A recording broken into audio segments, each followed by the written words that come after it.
prepare and go from there.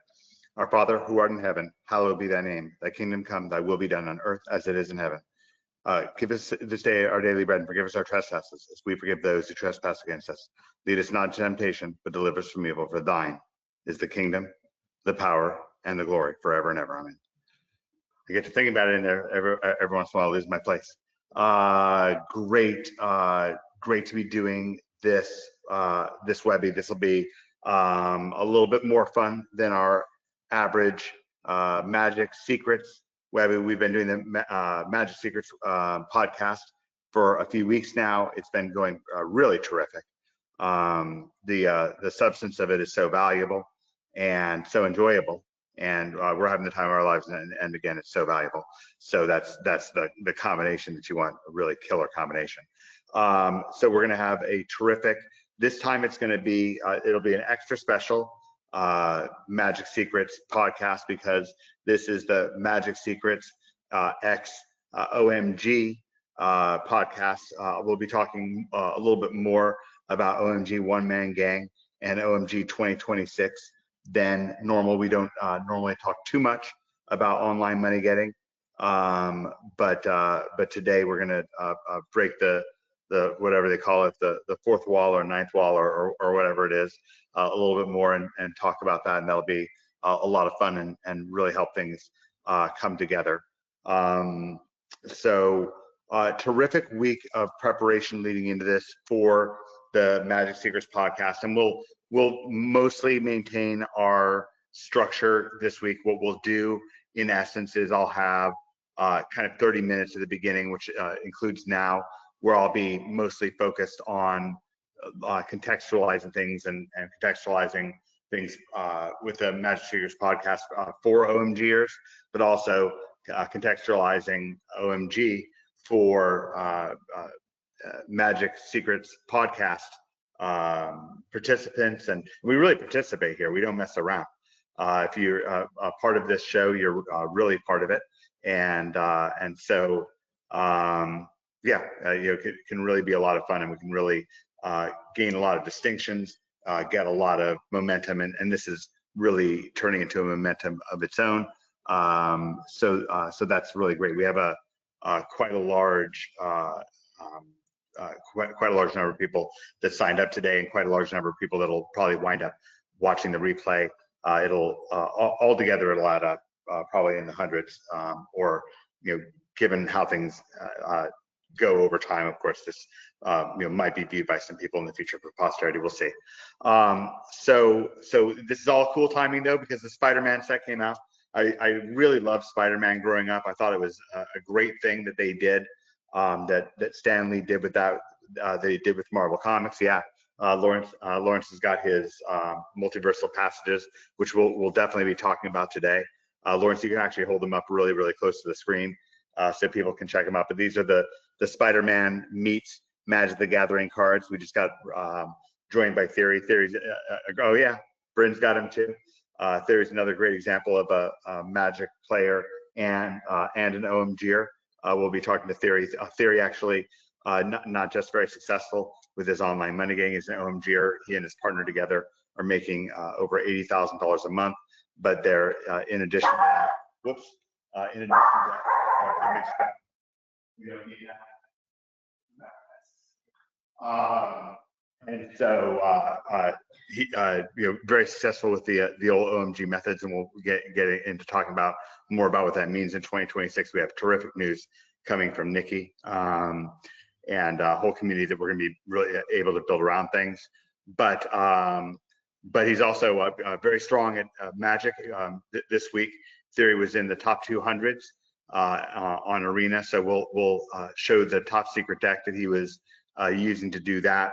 That's something that will probably fairly lead the show off. And then I've got a number of brand new decks that come out, because the brand new Spider-Man Magic the Gathering set came out. It's a little bit different on Arena. It has sort of different names and stuff, I guess, for licensing purposes. We're lucky in our Magic group. We have one of the people who is one of the top Wizards of the Coast employees, and so he has a lot of insight into how the licensing deals work and this and that, as well as everything else that we have going on.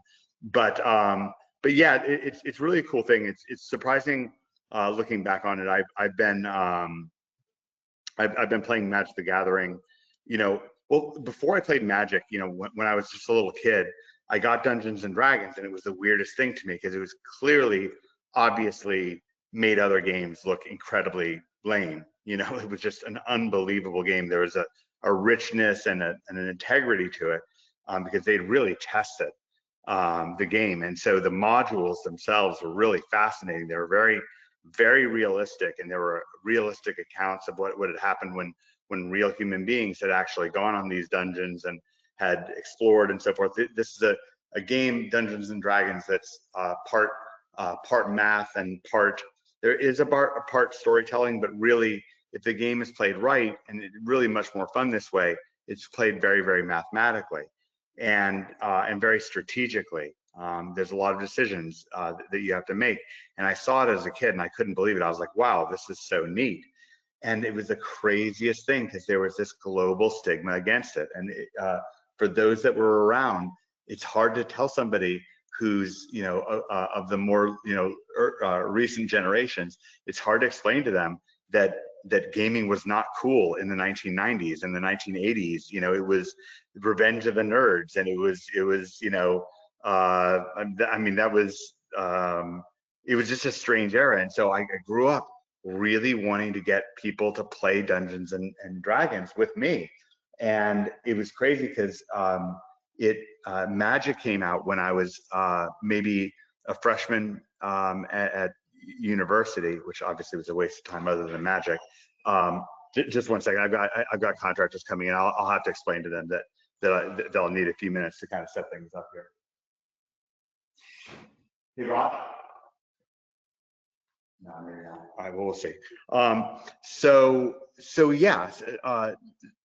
basically, Magic came out, and it was just unbelievable to me because it obviously, and I know now I'm close friends with Richard Garfield, the inventor of Magic the Gathering, and he actually gave a wonderful statement about my recent Magic Secrets book. Rob, let me just focus on this. Give me 10 minutes on this particular part. No problem at all. There was this extraordinary situation where this game had come out, and it was so obvious to me that they had combined many of the elements of Dungeons and Dragons that were really beloved, but had made it very playable and very differently kind of viral. And I was sure that more people would play it, and did. And it wound up launching a whole thing for me, and I got into it, became very focused on it. And then I met David. That's when things went nuts. And really the whole world, that's what happened with Magic the Gathering. All these people that were intrigued by the promise of Dungeons and Dragons and a few other things that were of its ilk at the time, very few, I mean, arguably none. And I wouldn't argue that. I'm just saying some could argue that. But there were people that had done things, but it hadn't grabbed the popular culture. It was really, really, really, really underground.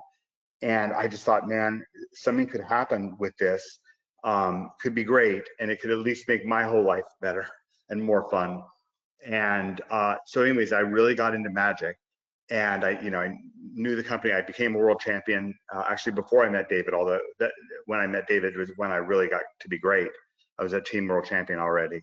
But I saw this promise with Magic to break those barriers down. And next thing I knew, there I was reading Sports Illustrated magazine that I would always read because I got a subscription to it. And there I was with a full page, like Mike Long, Magic the Gathering player. It was shocking to me. I was on MTV and on pretty, decent heavy rotation. I guess that summer or whatever it was, the Hotel MTV or whatever it was. And I was there was a ESPN special about me.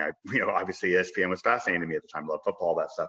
So it was kind of a crazy thing. And now that led the way to where we are now in a certain way. Now David and I were inhibited. We were really inhibited by the company itself, and they really, in a lot of ways, treated us like enemies. Like they really singled David and I out, as sort of earmarked as being some sort of enemy Hollywood Hogan strategy, where you try to take the hero and make him the enemy to kind of goose ratings or whatever. I suppose. I mean, that's what Mark Rosewater said about it. And so David, said we couldn't really stay in Magic as a career because they kind of had their thumb on our head, and we knew that we could really not trust them by their actions. They'd ejected David from a tournament for a rule that didn't exist, and it was just bizarre. To this day, we ask the question, why are the tapes of that, not out? They had the tapes of Pro Tour Paris, me winning Pro Tour Paris the next tournament. Why don't they have the ones of David? So anyways, we left the game and we left it to take control of our own brand, and something that everybody who's on this webinar, regardless of whether you're intrigued by OMG and money getting, online money getting ethically, wonderfully, transparently, predictably, or if you're intrigued by games and gaming and fun and friendship and design of it, the design of it and the challenge of it and the triumph, when you win or your team wins, and it's cool, right? So whether either of those two things appeals to you, I think if you're on right now, you're likely in one of those two boats.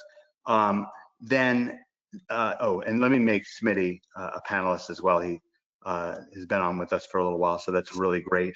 Always like to have Smitty on these webinars.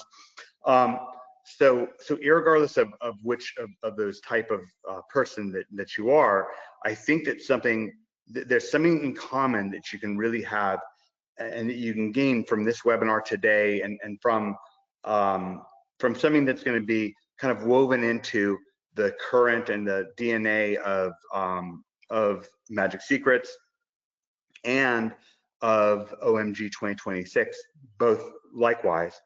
And that's this understanding of what your brand is and how to build your own brand. Your own brand personally, it matters, by the way. Your own identity yourself matters massively. It matters massively, and I'm here to help you with that, to help you accurately represent your own brand.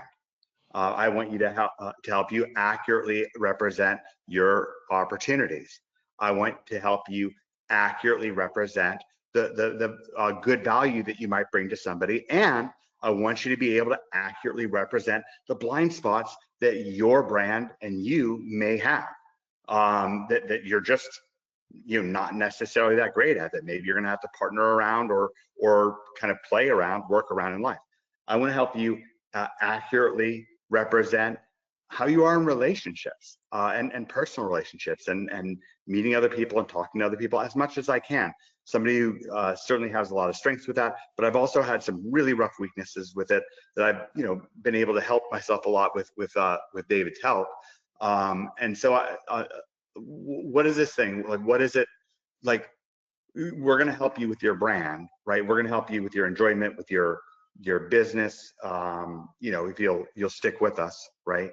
And as a part of this mastermind. But why do I keep coming back to what? Accurate representation. Why do I keep coming back to that? Why do I keep harping on it? Well, it turns out that we have limited power in life. I think we can all agree on that. You're not all powerful, but you're not completely powerless. You have a voice, you can say something. The things that you say can definitely affect other people. They can do things, you can do some things, right? So you have some limited power. What can you do with that power? What's some of the most leveraged stuff that you can do with that power that's going to be really effective in the short, mid, and long term? Not doing harm and doing a lot of gain, and especially in the mid and long term, doing a lot of gain, a lot of good gain. Although it can be a lot of fun and immersive the whole time. I mean, really, it can be just a lot of fun. And so what we can do is we can kind of take a stand on accurate representation. And I'm not going to fully fill that out on this webinar today, but I'm going to set that as a magnet for you, something for you to listen to much more when David's got some new content coming out, and he's going to be talking much more about accurate representation. Although you need to look no further than the pages of the original Magic Secrets book that David and I wrote all the way back in 2003. That David brilliantly wrote. He was the one who wrote about accurate representation. It was his thing that he would do. He would help us see past illusionary walls and help us take advantage of blue chip opportunities that were right in front of our nose, that were right in front of other people's noses, that they didn't really realize because they didn't have a system for it. And we want you to have a system for it, and we want to help you with that today. And we want to help talk about that today. So this is, it's a little bit ambitious to both do a Magic webinar. And what I did to make this great, by the way, was I started a Magic webinar several weeks ago. The people that you see live right now are typical participants of this webinar. Most of them are also OMGers. And we talk about Magic, and we break down Magic deck tech. We break down new secret decks and make predictions on what we think is going to be good. And then we go out and we put it to the test in the real world, just like we do with OMG. And we have some incredible results this week. Smitty hit the top 400s this week, so he was in the top 500 in the world with one totally different deck, Isengard Shuffle. We'll get to that. Theory was in the top 200s with another deck. We call it Bunny Bazooka, although we have a couple. We're gonna have to come up with new names because we have some derivatives coming off of that I'll show you today. We have a bunch of new decks to show on the Magic side of things on the tail end of the show. Again, we're about halfway through the first part of the show that really has to do with Magic and OMG kind of together. And let me just quickly, Theory, you're somebody who, you know what we're doing with Nikki, and you really liked it. You really liked the vision for OMG 2026, and you really like what we're doing with gaming. You're somebody who's been successful from OMG from the back old days. I think you're somebody who can, on one side, speak to people about what you think, what this is about, this group is about from your standpoint. You've been a part of it for a little while. Why we're putting kind of a Magic spin on business, and how has that been effective for you and John, your partner? And I'll talk to you, and then I'll also just quickly talk to Lawrence, because Lawrence, you're now getting more and more into things and doing things a little bit more heavily yourself. So I'll just kind of bookend things really quickly. A few words from Theory, a few words from Lawrence, and then I'll wrap up this OMG part of the webinar, the podcast. Go ahead, Theory. Nice. Yeah, I could speak for a little while about that, so I'm good. Just a few sentences to keep it short. But yeah, to answer the question, it's been shockingly effective, more than I would thought. I was always suspecting, from hearing David Mills say, maybe hobbies mixed with business might do something. So I've been keeping that in the back of my mind for a while. So when this group started, I was like, oh, okay, like this is the opportunity to explore that, because there's probably something to it. And people go golfing and they make business deals. Like, for example, if they go golfing, which their hobbies, right? So anyways, I've started working with a couple of people, I guess, a little bit on this business-wise from this podcast. And the truth is, I don't know if I would have to work with them eventually, or it accelerated things or not, but it for sure accelerated things. Working with some people, new partnerships, and it just makes business a little bit easier. In my opinion, if done correctly, there's less tension, maybe, like even with me and John. Like John never done, which my main business partners for 2 years. I mean, we never did hobbies. We just stayed business oriented the entire time, which worked very well. But when we started mixing a little bit of Magic the Gathering, which John had never played, I feel like it did something good. Like it just made the relationship even easier, even though I have a great relationship. Yeah. So, I mean, like I said, because otherwise it's so dang serious. Sure. It just, everything is so serious otherwise. And there's also no point of comparison. You can't say, well, this is like that one thing over there, which also takes the pressure off when you're able to say, well, this is like when your mana is off. It's no big deal. You just fix it. You're like, oh, I had 2 main lands in the deck. I took 1 out. I took 2 out. Oh, too few. Put a couple in. Right? Yeah, sure. I mean, like I said, I could think about that for a while. It gives a new floor too, in my opinion. Now you have to be careful not to damage the floor, right? There's an issue in the game, maybe that can affect the business side too. I'm not sure about that, so I try to keep it clean, obviously. But having angles and floors to stand on in your relationship, like let's say one floor. Now I'm not explaining what I mean by floor too much right now, but let's say something is going a little bit tough with a business thing, but it's going well with Magic, and you know what, like. It just helps make things easier. There's sort of a floor to like your experience. Like everything is fine. And the funny thing is, you just wind up that as you do the little things is how you do everything. So when you're practicing and doing well in Magic, you're bound to do better in business. You expect yourself to do better in business. You expect more out of yourself. I mean, I know that all of you expect more out of yourselves since you start playing Magic, because I've seen all of you kicking the crap out of the game. Like almost everybody. I mean, has made at least Mythic. Lawrence has made Mythic. He's never played before, and he's made Mythic in Magic. That's usually, reserved for pros. Bryn has been in the top 100 or so in Arena. Been terrifically effective. Yeah. So has it been nice for your business, Theory? Yeah. Yeah, it definitely has. There's Lawrence, for example, started working with us a little bit, and he knew John before. We also got into Upwork and stuff like that, and you started getting more, into that and more into those things. So yeah, great. Like I said, I could have much more to say. So I've got I should leave it at that and see if other people want to place comments. But for sure, even meeting the people here, it gives a place to meet people that wouldn't be there necessarily before. Without that. So anyways, that's gonna be my comments. Yeah, you get to see how people are by their actions. That's great. Lawrence, you're getting more and more into SEO and doing SEO and making it more of a kind of a full-time part of your thing since doing the podcast. Has playing Magic affected your money getting skills? Yeah, in an interesting way. It's kind of making it more of like an identity sort of thing, where it's like it's not something so much that I'm doing. It's kind of like becoming like who I am more. So like it's yeah. And is it comfortable? Like here's what the question is that an uncomfortable experience, or is that actually literally more comfortable? More comfortable, much more comfortable. There's less not necessarily friction. Like there's less friction, but like it's I'm not being pulled in so many different directions. It's kind of like one flowing experience, which is much more pleasant.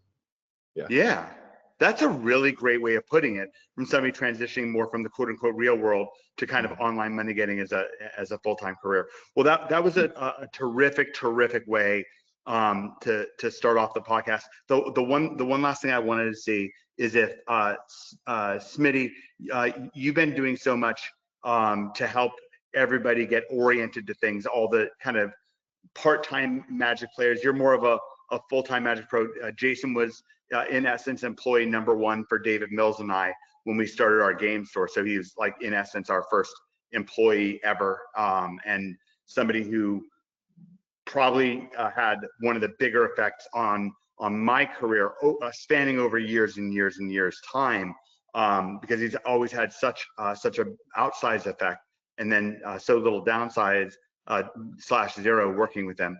Smitty, what has it been like working with all these money-getting maniacs and helping them and working with them, kind of teaming up with them on Magic the Gathering? It's super fun. Can you hear me? Yeah, hear you perfect, crystal clear. Yeah, it's super fun to see all the different viewpoints and to work with guys like yourself and Dan, who have a long history of Magic, and then see these new guys that just grasp it and ask the right questions and get after it, so to speak. It's kind of fun because I've always been an average plus player, not like. Although in fairness, folks, Smitty's been in the top 100 or so in Arena in the last few months himself. So he's clearly a very, very good player. But yeah, go ahead. But yeah, then it's fun also to reflect on the way that we got to where we are too. Like I remember when David got DQ'd, it was just so ridiculous. And when and that was really the inciting incident, though. That was like, what the hell? Like, the part of the story where you realize all is not well. Grave servitude? Was it grave servitude that got him? Yeah, I don't think it was a grave. Yeah, exactly. He showed a grave servitude without tapping the mana. Exactly. Yeah, it was ridiculous. It's like, playing an instant speed enchantment, and they're like, oh, sorry, you're out. They were just kind of going after you, especially you. But well, David just kind of realized and kind of dipped out of the game before they could really kind of lynch him out. But let me ask you a question that kind of occurred to me. I think it might help people. You're one of the people who, long before we had all the shock and awe of OMG and the incredible success of it, and even before the incredible success of our game store business, which we did so well with, you were really the first person to realize that you wanted, not just believed in us, but by your actions, you were glued to the store and glued to us. Why? I mean, there was a lot of other people around, a lot of other good pros around that we had helped spawn and grow and stuff like that. Why did you fixate on me and David? Well, I don't know, to be honest. David was always so impressive. So even before I knew you, I knew David from the Game Cave. And he would talk to me like I was just another person. And we would talk about his accelerated learning programs and stuff that he was doing. I don't know I think he had already graduated or maybe not, but he was like a sick Eccles scholar at UVA, and like he was teaching accelerated learning and speed reading, and I was really interested in that. As like one of the things for me is like I have a really good memory and I'm really good at taking tests. I'm not so good at figuring other things out. And so David was always like super intriguing to me with his cute little floppy hair, and like I don't know, I just liked him, and I liked talking to him. And that was, we're talking, I was a teenager, you know, like. Oh yeah. Just so you guys know, Smitty was probably 15 at the time, and David has a lot of kind of disciples that are here and that are really owe him a great debt of gratitude, of course, like I do. You're like, hey, you want to come man the counter for a couple days a week? I'm like, sure, that sounds like super fun. And then we brought on. And Smitty did so much more than that. But by the end, Smitty was flying to Japan, doing deals for us all over the country. And really, I was working like 2 days a week. And then we brought on some other great characters, Patrick Adair. Which you basically brought in all those people, and then they wound up being great for us. So that was a great introduction, because for OMG 2026, we really want to have a very broad vision of it, where it's more than, I mean, the online money getting is going to be better than ever. The things that we're doing, the things that we're offering, we never could have offered before, and it's so on the next level. In fact, even us doing gaming the way that we're doing as a part of OMG 2026, the way we are, is a way for us to help signal to you just how very different and exciting OMG 2026 is. It's very different. It's not just another iteration. It's a whole new rebirth and something very, very special in and of itself. And so to help signal that, but also to help accommodate it, we're really having much more of a social interest involved in it, beginning with gaming. But we're going to be talking a lot about relationships and relationship advice as well. David's going to be leading the way on that. He's definitely changed my life when it comes to that stuff. And so, we're in a special and exciting place here. And you can very quickly, if you've never played Magic the Gathering, if you're an OMGer, if you're somebody who's been interested in what David and I have been doing for a while, you've been following us, and wanted to know how to get more involved, one of the ways you can do it is learn how to play Magic the Gathering and join our little Magic group here that we're going to have for OMGers that we've already started. And what we're doing is we're having a weekly webinar, but that can expand from there. There's some ways that will expand from there. But it's going to be a really, really cool group, and it's all science-based, but it's a lot of fun. So it's like a sports, it would be sort of like a sports podcast, except the world champions are on there playing, and just right there playing with you, and in real time, the actual real sport, and you're making the real wins happen right in front of you. What we're talking about, Arena, and Magic is a $1 billion a year plus game. It's a giant game played by millions of people. And it's a fun game. It's interesting. And Magic is not the only game that we're going to highlight, that we're going to focus with the Magic Secrets podcast, and with our, because part of the Magic Secrets podcast is about having fun with Magic and other games as well. But again, the other part of it is really making online money getting much more accessible to you, and other advantages that we can help you with in the world, like what we can help you with when it comes to relationships and so on, David especially. So what I want to do here, the best way for us to transition to the Magic part of the show, that was a terrific part. I think we really delivered on what I'd hoped for, this vision. And folks, you're going to be so excited for OMG 2026. David has put together something so exciting with Nikki. Nikki is working with companies that are gigantic, doing their SEO. in the billions of dollars. I mean, tens of billions of dollars per year. Giant companies. We're going to be doing things in a way that's very special. That's going to open up. We're going to bring out the best parts of the things that from the OMG days, but also some very, very new stuff. So the news on that will be coming very soon via email, and I'll be talking about it more in the Magic Secrets podcast. But for today, what I now want to do is we talked a lot about OMG and things, how things tie into OMG. Now I want to get to the X Magic part of it. There's been a big change in Magic. A land came out in the brand new Spider set. So a lot of what we'll be doing is talking about that, but I don't want to blow past the incredible work that Theory and Smitty each did last week. They each had top 500 decks in the whole world. Brand new, different take on rogue decks that other people don't have.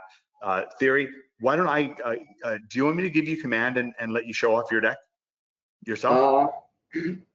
Potentially, I'm not sure how easy it's going to be to share my screen, but I did at least space the. Yeah, I've got your deck written down pretty faithfully, so I can pull it up here if that would make things better, and then you can kind of just take command with the microphone. And I'm going to take care of something really fast, but you can speak out on the deck and talk about why this has been so effective for you. I have questions. Yeah. Go ahead. Well, you got to ask the question real quick, then I might explain a little bit about the deck if you want. Do you want to ask the question first? Oh, no, I'm sorry, I didn't interrupt you. Go ahead. That's fine. I mean, well, first of all, this is the. How do you feel about Rock? Which one? Rock. Rock. I like it. I love that card actually, at least in that deck list. This deck, what it's about basically, it's about being everything's like a 2-for-1 or 3-for-1. So all the cards are kind of hard to deal with for the opponent. I didn't make this deck list, by the way. I just restarted playing Magic a month ago, so I was at the point where I felt like I could make my own deck yet. I just wanted to learn the cards and stuff like that. So people this is a deck that's been around. Although I haven't seen this deck list too much, like blue brain like that, it's kind of rare on the ladder right now. So not that many people are sideboarded against it. But so that's one thing that's cool with it. But I know some people have done really well with it. So I just told myself, let me laser focus on that. Because last week I was Diamond 2, and I really wasn't sure, believe it or not, if I was going to hit Mythic. I was actually not sure at all. And then I just blew past very easily by just learning to master the deck a little bit more. And even right now, like in the top 200, when I lose, it's usually because of a mistake I made. So, and there's ways to optimize this deck too. Like I haven't changed any cards on that one. I know there's still all the old cards. I don't even have the new land. And then I haven't looked at any of the Spider-Man cards either, but it's still working.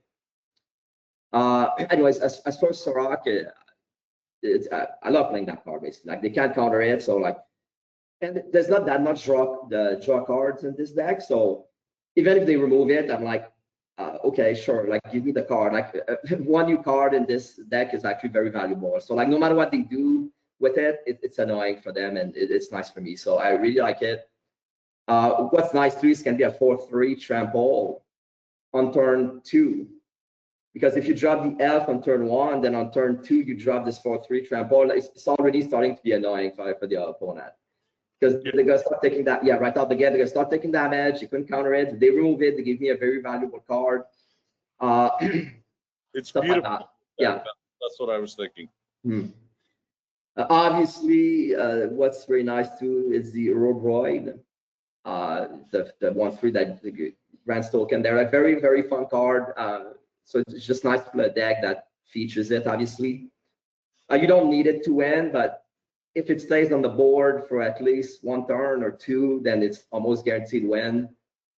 We do play the Calamity, Curiosity. I mean, I can't just point at the cards right now because I'm not the one sharing the screen. But so whatever.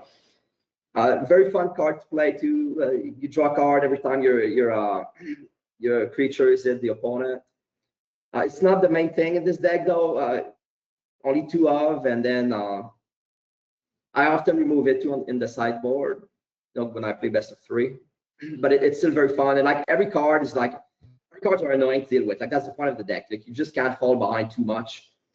I played some other archetypes and sometimes you can't come back and stuff like that. With this, you try to be ahead of the game a little bit more, in my opinion. And there's the Imago, the thing that when you drop a land, it boosts the base of your creatures. That's almost the main card in this deck, to be honest. So it changes the base, so you can change the base of the Uruguay no matter how many counters there is on it. So it's always gonna boost it. After 6 lands, is it 6? Yeah, 6. It's a 3/3 normally, but if you have more than 6 lands, it turns the creature into a 6/6. So it's a nice ramp up there for damn sure. There's counter spells. Let's see here. There's the Beast Binder, which is interesting. Yeah, let's talk about that. The Beast Binder is doing a lot of work, like, to be honest. This is, yeah, that's one of the main cards in this deck. Like, without it, it wouldn't be the same deck at all. So I would say this, Imago, and the Uruguay are probably and maybe the Elves too. Like the Elves are really powerful in this deck. Are the main cards, to be honest. And this is the most optimal version of it. Smitty, can you explain IC Manipulator and how IC Manipulator was really disruptive? Because the Beastbinder is a lot like an IC Manipulator in this deck. Beastbinder's is just super nasty. IC back in the day just did everything. You know, because for the most part you were battling like Arnhem Gens and Sarah Angels, but also like it could just come out and tap down your opponent's lands. And then give you more time, because I was usually playing control, like usually playing blue, white, red control. And the main thing was that you could switch from one problem to the next problem to the next problem. You could be like, oh, okay, the IC now is on the Arnhem Gen. Okay, now I've got the Arnhem covered. Oh, but they've got a Sarah Angel. Okay, tap that. Yeah, it was similar to Disruptive Scepter. In a way that it was way better than it looked. Like Scepter was just a dumb card. Like stick you, you're dead. You couldn't get past the if you couldn't remove the Scepter, you basically couldn't get past the card advantage. And so IC worked kind of in a similar way. It's like as you upgraded your threats, I still had an answer, and it was one card for the most part, and you can play 4 of them too. So, all right, great.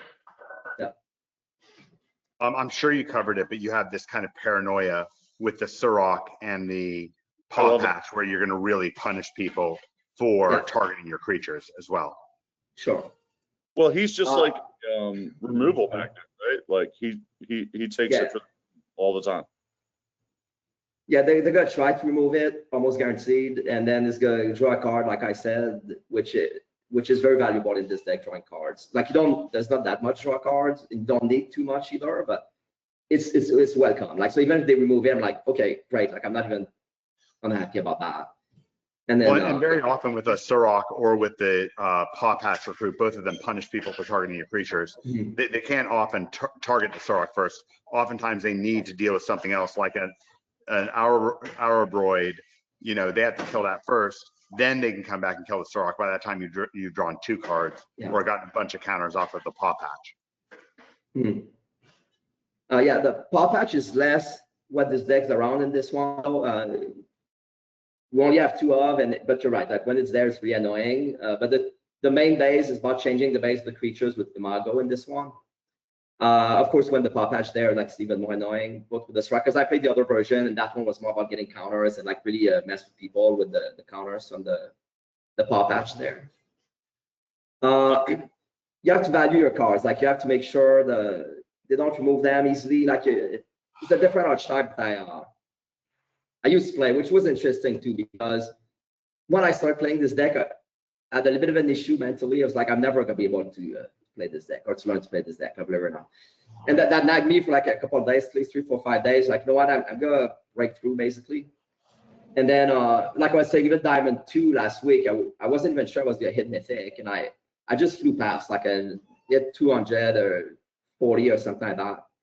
Pretty much winning quite often, obviously. The Siren are kind of cool in this deck too, because they give a token where you can either check the card that you're gonna draw. So if it's a land, it can be cool because of Imago, so I'm like, I'm gonna take it. If not, then it's like a draw card to a little bit. So it's kind of every card in this deck kind of does something. They're 2-for-1s, like I said, which is the point of the deck. Like you wanna everything be annoying to deal with and not really effective to deal with. And then it also, of course, makes your Enduring Curiosities and Aurobroids much more dangerous because it gives you some flyers that are definitely going to get through. Yeah, that's totally true. Like I often boost the Siren with the Imago actually, so it becomes like 3/3, and then or the base binder also get boosted by the Imago. So like because the base binder is almost unblockable too, right? On top of removing the card's ability, it can't really be blocked. So you keep boosting it 3/3, 3/3, and then 6/6 at one point. And if there's a Robroid on top, then it's basically a game. Couple cool cards in the sideboard I might talk about really quick as well. I'm not sure if I'm gonna talk about the entire sideboard though, but well, that's not the actual sideboard actually. But let me put up the Sab Suna. Maybe she can search that one card. Mike, if you're there. Sab Suna. I posted the deck list in the chat. It's like a 6/6 blue green. If you don't show it, that's okay. But anyways, it's against control, and blue white especially, they're gonna try to wipe the board at one point, right? Because you have a bunch of cards it's hard to deal with, so they're gonna wipe the board, and if you drop that next turn, they're really gonna start eating it. It's indestructible. There's not that much exile, so they have to deal with the 6/6 indestructible. That's gonna draw you cards pretty much every turn or two, and then usually it's game over right there. Just on that. There's also the the Tide Binders, right? The thing that the 3/2 creatures that flash, that counters abilities. It's in this sideboard right now, but I bring them in every matchup without an exception. So I'm considering putting them in the main deck, and maybe that's a mistake too, but I always bring them basically. I have 3 of those, and it turns out no matter what it is, I'm like, oh, that's gonna be good here. So I might move them in the main board if I continue. Otherwise, most of the sideboard is against Izzet Cauldron, actually. We don't have the full sideboard in front of our eyes right now, that's okay. Well, that's kind of it. I mean, let me know if anybody has questions or comments about that. We have instead of negates, we have the repulsive mutation for counter spells. Kind of good in this deck as well. There's one in the main. 3 more, I think, in the sideboard. Yeah, that card, kind of cool. Mike, check the chat, and I'm gonna place the card. If you could show it, that'd be great. The one card I'm talking about here. Okay, great. If I you see can, it in the chat. Okay, so 1-0-2 Keen-Eye Curator. So we remember these from Funny Bazooka. Yeah. So this guy is good for graveyard threats. Yeah. Got Unable to Scream, which is going to help you against creature decks of various types. I like this one that you have, this Sab whatever. Sab Cernan. Sure. This guy yeah, this is the one I was talking about. I think it's an N. Yeah, that card is just fun and cool. So it's against control. And they're gonna wipe the board, like I said, you drop that and it's gonna be game over. Like they're not gonna be able to deal with it. Okay, so you're playing this against control decks and you just slam it down. It's indestructible. It can be countered, but what they do is they tap all the mana to do it's shockingly easy to cast, even though like it could be countered theoretically, but they got tap out at one point just to deal with your board, and then you drop that next turn. They're like, that's it. They're not gonna be able to deal with it too easily. I mean, they could bounce it, they could exile it, but that's kind of rare that they have bounce and exile. Like nobody plays exile right now. The keeper card, right? The Jeskai card that bounce that can deal with that though. But otherwise, blue-white control, they have a tough time. That's awesome. Really cool. Okay, great pickup there, and that's something that we can put in a bunch of different types of decks. So keep that one in mind. And then we have the heritage reclamation, which is good against artifacts, enchantments, and gets a card from the graveyard. So obviously designed to play well against Vivi, which we see a lot of. Okay, and then of course the mutations. All right, I wanted to make sure to reserve time to go over Smitty's deck was also did terrific. Smitty, did you have any final questions for Theory before we move on now? Yeah, Theory. How often do you use the bushwhack to grab a land? Probably 50%. Yeah, quite often. More often than not. Like I rarely kill a creature with it. Actually. Yeah. I think it's beautiful. And what do you think about Royal Treatment versus Defend the Rider? I don't even know what Defend the Rider is, but Royal Treatment is kind of good too. Like sometimes I might wait a turn. Like I'm not necessarily gonna drop Robroid with 4 mana because they got kill it. So I wait, okay, let me get one more land. So when they try to kill it, I do the Royal Treatment. Now it saved the turn. If you can untap with Robroid, it's basically game, right? The Defend the Rider. Okay, let me look at that. Ah man, I was wishing sometimes I had Indestructible, so I might try that card actually. I mean the +1/+1 is I love it in my deck because go ahead. I get wrathed all the time, and I'm just like, I just need this one Hydra or this one Chocobo to live, and then That's right. No, I didn't know there was Indestructible in Green. I've been thinking about that actually, so I might try that. Now I do like the +1/+1 the other card gives, though, because boosts were a bit more, but I'm still not sure which one's better, to be honest. Yeah, go ahead if you have more questions. That's all I got. Awesome. Yeah. Okay, Smitty, let's go over and take a look at Isengard Shuffle. So this is my version of it. Smitty's version, I don't know if you use Vine Lashers. I figured out Vine Lasher by watching Smitty's version and realizing that it would be good in Smitty's version potentially. And then once I had Vine Lashers, then I stuck in the Shot the Sheriff. I know, Smitty, you were playing Defend the Rider, you probably still are. What's your current version? Why do you like this deck, and why have you done so well with it? I like it just because it fits my Bobo style. I make less mistakes. With a beatdown deck that has some elements of combinations that I understand clearly. So in my version, I have 2 Ice Tills. I don't have Shoot the Sheriff. I have 4 Defend the Riders and 1 Overprotect, and I have 1 Tavar the Protector. As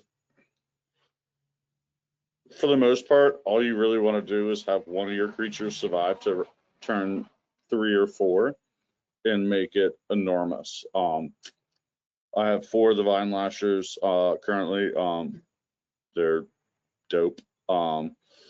I have 25 lands, but I often think about going up to 26. It just I'm not sure where I'm at. What did you say you have 4 of? 4 of Defend the Rider. Yeah, I know you have 4 Defend the Rider. Okay, got it. Wait, are you currently playing with Vine Lasher or no? I'll take him out if you're not currently playing it. Yeah, 4 of them. Yeah. But you are playing Vine Lasher. Okay, great. And you're not playing the Shot the Sheriff, right? Maybe in the sideboard? I am not. Okay, great. That's fine.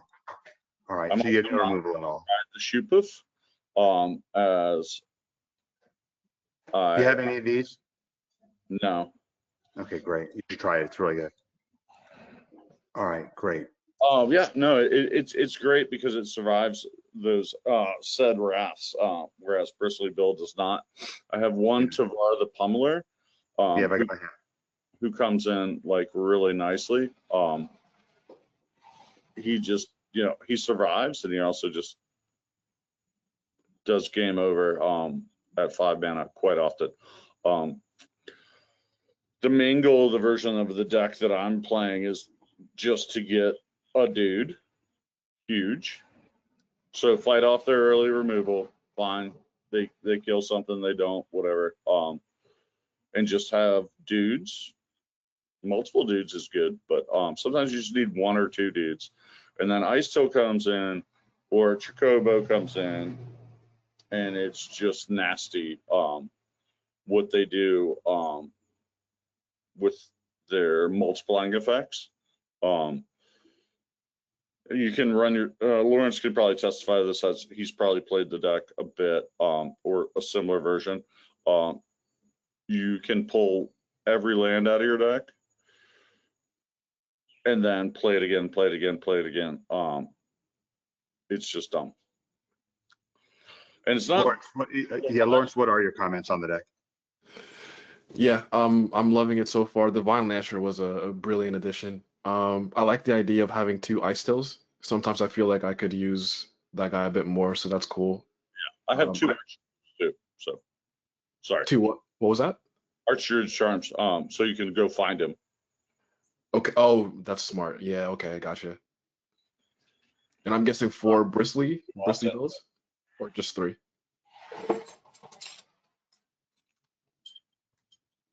I don't know if I have a picture. I might.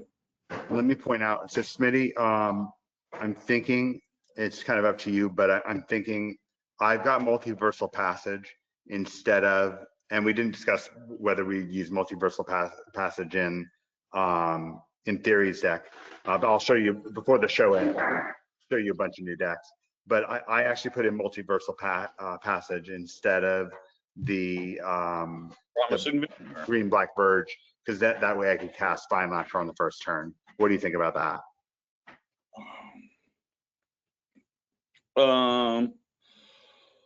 Yeah.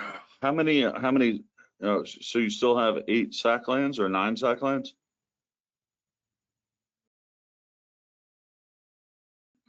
Looks like you have 9 sack lands or 10.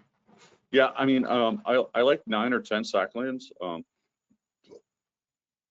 don't know if passage is better than verge.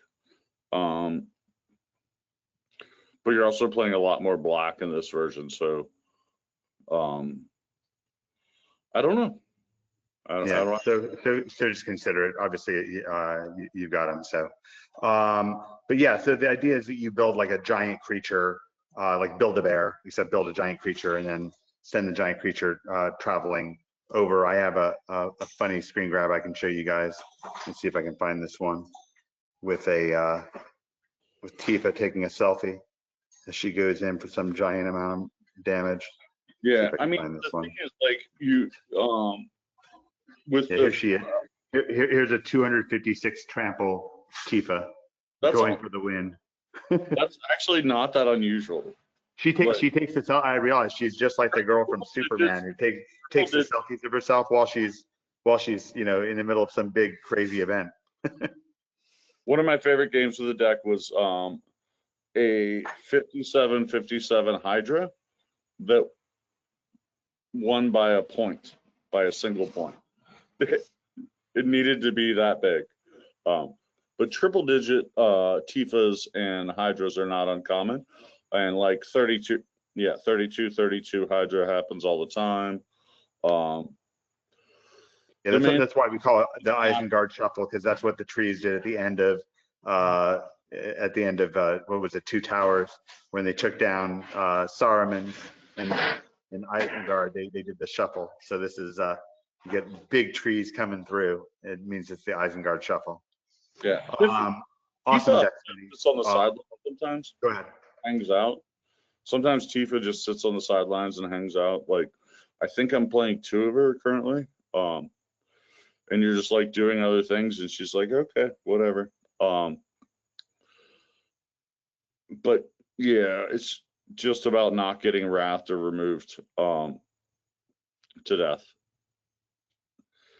One of the things that we can consider doing is putting Spider-Man in the sideboard, the anti-wrath Spider-Man. We could put him 1 planes and go and get him.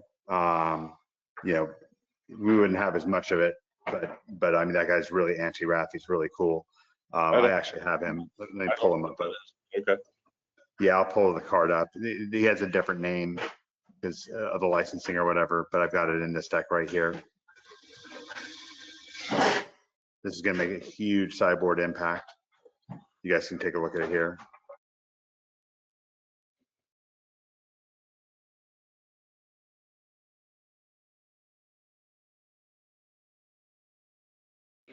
Oh yeah, I saw that guy in the spoiler. Yeah. Baller. Okay, so Smitty, obviously we can, sit back with this guy when somebody casts some kind of like a wrath effect, some kind of a mass creature removal effect, as long as it doesn't exile creatures, we can use this guy to protect our creatures.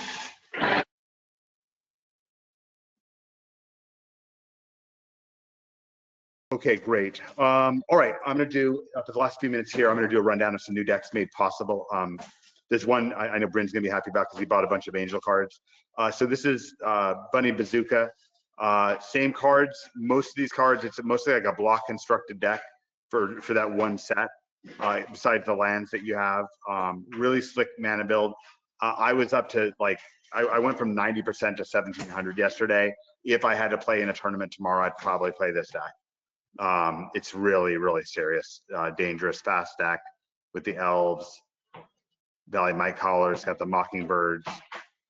It's got all these guys that get really big. The Bunny Corns and the Mentors get really big, or else you kind of run people over with Quest Caller, hop to it.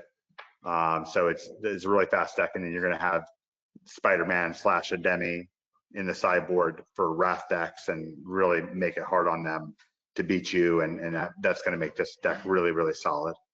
Of course, you'd have other sideboard cards. Isengard Shuffle is a great deck. Let's see. We went over Black White. Yes. Okay. So this is a deck. Breaking Bard. We'll take more time on a future show for this because this deck is really fun. This Songcrafter Mage. Somehow I missed it in the spoiler. Makes it so you can bring back your Burst Lightnings and Bolt Waves and Lightning Strikes. So you can kind of have a red deck that splashes green and blue with very clever use of Multiversal Passage and the Verges and so forth. So that makes this a particularly slick deck. I know Gary took some time looking at it as well. Go ahead, Smitty. How's it compared to Snapcaster Mage? It's basically the same, right? What's Snapcaster Mage? Snapcaster Mage? Old card, 2/1. Dude. Oh I don't know it, but this is basically you flash them in and you're able to recast a spell, and it's really powerful. I have one deck for this and one version of the Keeper, which I'm probably not going to go over today, but it's really fun. You can do spectacular stuff. The mana I'm still trying to figure out a little bit though. Still hard to make ends meet with the mana. This one I know that Bryn is going to love. This is a really cool deck, guys. It has real potential. It might be one of the better decks. I just don't have enough reps to know. You have Angels. The useful Valkyrie is really important. Your Mondo combo. Sorry about that, guys. This is the Seraphic Steed with Exalted Sunborn. If you do that, you're almost certainly going to win. Turn 3, you get 2/3/3 flyers that are Angels. Yeah. So this is a really slick deck, again, made possible by Multiversal Passage. Bryn, you tried this deck before where the mana didn't work right. Can you talk about that? And I assume that you're excited to see the new version.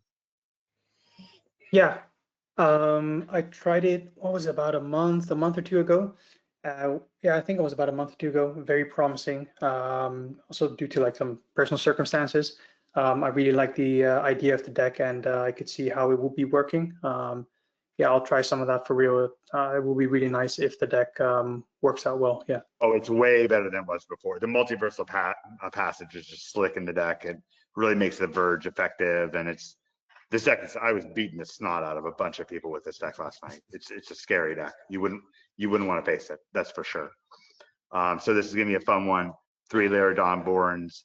Got the Exalted Sunborns, Resplendent Angels. Got 3 Giadas. Dan actually invented this card. He was the designer behind it. So he's on our team. So that was kind of a cool thing. Oh, I should check the questions. All right, great. Great. So that's and what made this possible is new cards that were not there before. Cards that change the premise, that change what we can do. I've been waiting very much on this Multiversal Passage. That's why these guys all own a bunch of them, because they know that we'd be designing with them a lot, and here we are designing with them a lot. Gary, let me see if Gary's still on, because we usually have Gary on and we talk to him. He went all the way to Boca So Gary, if you're still around, let's grab you back on. I wanted to acknowledge you before we wrap up the podcast today. If we can, if we can't, that's okay. So these are a bunch of new decks that are going to be very, very exciting. A lot of them are, based on previous builds that we had where the mana wasn't there, and all of a sudden they get together and the ends really meet. This is another deck. I just need more time to test it. Right now I'm trying 17 lands because you can really be aggressive with the land build on this deck. It's got one Aunt May in it. This is Zora Spider Fancier is the same as Aunt May. So this is another cool deck you can take a quick snapshot of if you're intrigued about it, but we'll get into talking about it more. We have a big stable of decks here for the Magic Secrets podcast, a big stable of really rogue cool decks. Dan's Elf Vivi deck, one more deck that will bear a second look with the Multiversal Passage, really makes it possible to play just 20 lands and 4 Llanowar Elves in a Vivi deck. I don't know how much this is going to factor in since Vivi is going to get banned November 10th, but anyways, this is a really cool take on it, and all made possible by Multiversal Passage being added to the format along with other changes.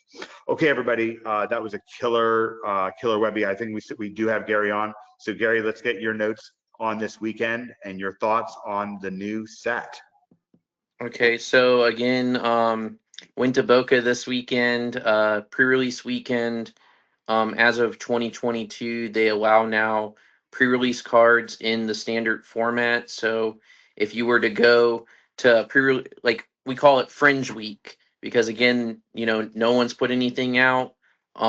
This was before like Arena was like the guys were getting cards 2 weeks before to show us new decks and stuff.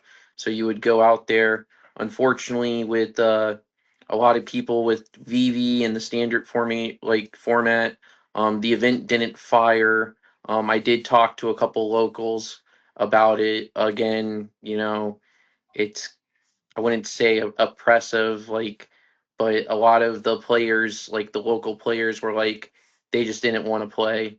So Yeah. only 4 people showed up. One of the things I really call into question Wizards being in control of organized play. In Dota 2, Defense of the Ancients 2, which is one of the biggest games in the world, the community is in charge of most organized events, and it works beautifully. In the same way, I just really question whether and by question I mean, we're taking moves to question it.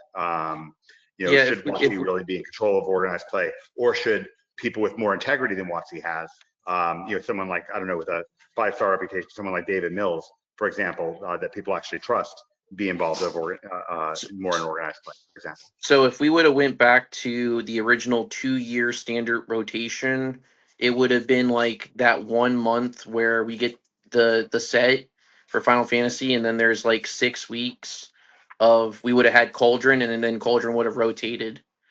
When Edge of Eternities came out, but because of they changed it from a 2-year to a 3-year, now we have Cauldron until obviously they say, hey, right. Yeah. And these cards aren't necessarily intended to be, they're not even necessarily tested against the later cards and so forth. It's one of the great things about having Dan in the environment that we know. So somebody else could be maintaining the restricted and ban lists and so forth. What do you think about the Magic play itself? What are your thoughts about some of the new cards? I'm actually, so tomorrow I leave for Magic Con Atlanta. I'll be playing this weekend. I'm not playing in the Pro Tour this weekend, but they do have qualified for Pro Tour Portland, so we're the regional championship Portland in Milwaukee. I'll be overseas in Japan during Portland, so I'm pushing my invite to Milwaukee. Nice. So the idea is I'm trying to work with a few of the guys that are also qualified. They're actually going to push towards Milwaukee as well.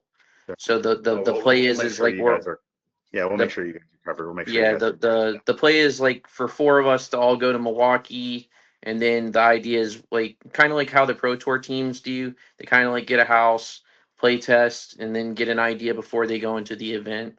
It's something I want to do next I've year. done it before. I invented. Yeah, I invented. I want to get more involved into that. It's just getting people who also have like mind Sure. ideas, Yeah. kind of like what we've been doing over the last few weeks. Fun, right? But I am looking at a Gruul spider list Nice. with some of there's a 2-drop from Murders of Karloff that lets it's a mini collective company. You grab a 2-drop, you look at the top 6 cards, grab a 2-drop, and then you can put it on the field. And What then color is it? so it's green red. I'm gonna pull up Mythic Spoiler really quick here so I can give you the actual name. But the idea is to grab, Peter Porker. It's a true drop that's a green and red. Yeah, Is that breakout? Is it yeah, Agatha? yeah, What no, is it? Oh, breakout. breakout. Oh yeah. We So tested with so we're breakout a grabbing ton. like Peter Porker, Spider Punk, Miles Morales. Miles Morales, I pulled out of my pre-release kit. I think it's incredibly strong because it's technically a 2/3 because he can put a counter on himself and one other creature for 2 mana. What casting cost is it? He's 1 green and 1 colorless, and then he has the transform side, or you cast him for Is he a legend? he's a legendary. So Yeah. but he does They'll come find on him the pretty fast. battlefield with haste. Is this the guy? Because yeah, like I said, the whole with the digital rights not being a thing and stuff, it's so hard to. What's his ability? Does he transform or something like that? Or He is he does big? transform. He's Naya colors. I Okay. have Arena on one screen, and then I have Mythic Spoiler on another screen, so I can get the actual names of it. See if you can figure it out. I think it must be that guy. When he comes in, put a counter on up to each of 2 creatures. Yeah. Correct. That is him. Yeah. So and Okay, then there's great. a 1-drop. There's 2 1-drop spider heroes. There's a 1/2 that gets 1/1 counters on What it. color? Is it red? Red. It's red. It's a red 1-drop. It would be technically the higher claw. The other cool thing Red is it's one Peter drop. Porker gives lizards +1/+1. So it actually pumps up higher claw if you had higher claw. Whenever you attack with 2 or more spiders, which he's a spider himself, put a counter on him. When he deals 4 or more damages. Okay, fine. Yeah. Okay, cool. Cool. So it's just something in the back that I'm working on. Nice. I know that we did talk about Multiverse Passage like multiple times. Unfortunately, I don't have my cards in front of me. It's all packed up. But yeah, like I said, taking out Starting Town for Multiverse Passage was so much better because Oh, of the I knew late it game would that be. we talked with Yeah, Bryn. I'm sure your Boros deck is way better now. I knew it Yeah, was gonna most of the time we're just casting it for a mountain, but sometimes it's just that it was actually we had to cast it as a plains so I could double Boros charm Of course. someone because And it it was comes up. mountain, That's right. mountain, inspiring vantage, and I needed that second plains. And Yeah. I Boros charmed twice, blue white control after they tapped out for consult the stars. They're like, yo, let me tap 4 for console of the stars. I only have 1 mana open. I'm like, man, if he has spell pierce, but doesn't have spell pierce, 8 to the face. Yeah, nice. And you won. That's awesome. Yeah, exactly. And I'm so close. I'm Diamond 1, guys. I'm so close to Mythic. I'm trying, and then I see we're now the new cards are out, and I'm like the Another format's all changed. So I'm like another mythic story I'm first. playing this weekend to we'll figure it out. But I'm so close, guys. We'll get you. We'll get you in there. We used Okay, to everybody. Well, this is a terrific podcast. This is my favorite one yet for many reasons. We have a big future with the Magic Secrets podcast, with what it's going to do and where it's going to lead. We have big plans for it that I haven't disclosed yet, but they're exciting. And big plans for OMG 2026. They're going to cross those paths will cross. OMG will have much more of a gaming culture to it, much more of a friendship culture, much more of even more than the original OMG. It is not mandatory, but I think it's something that you're going to enjoy. If Megan Lee, who's now 70, if she can play Magic, then you can too. and you will love it. So a terrific podcast. Thanks to everybody who came on the show. Big congratulations to both Theory and Smitty for crushing it, both in the top 500 on Arena this week with the tech that we were discussing last week. By the way, I wanted to say one thing that was funny. Last week was just nothing but me playing games and getting my butt kicked, right? And someone could watch that and say, what a stupid podcast, right? Like, this guy goes on there and just gets his butt kicked. What's the big deal? But those decks that we got our butts kicked with, with the right tuning, were top 500 decks.